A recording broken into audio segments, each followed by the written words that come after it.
Sia teh kunaon? Geus dibejaan ulah. Nyen konten anjing-anjing wae angger kene nyen ngan kayak gitu. Maksud naon sia? Ai sia datang-datang ka aing anjing sia jol-jol ngamuk teh pararudu. Naon konten nu kamari teh ya? Nya, kamari kan geus bejaan. Awas sia lamun masih kene nyen konten anya anjing wae. Apaan sih aing di kamari bebeja sia daek nonton teu kajeun naon jadi marah-marah wae ka aing. Masalahna lain urang ngungkul. Nu nyira teh loba tah barudak. Nu ketersinggung. Lamun teh sih nyen sorangan goblok mun kitu carana anjing amak-amakan wae ka aing kumaha sih? Urang teh tetep biasa nyen konten kayak gitu. Nu nyen konten nu alus, lain anjing-anjingan loba bahasa nu alus tah dengeng. Eta geus ciri khas aing goblok lain naon sih teh anjing. Terus kumaha ramekeun wae goblok cenah pagawean teh. Kamari teh angger kene nyen konten gitu. Maksud naon sih?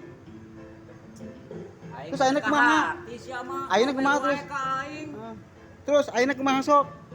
Terserah aing rek kumaha sayang sok jeung aing jadikeun lah. Yang geus katuh. Maksud aing jadikeun gaspolkeun. Siap gaspol nya. Oke.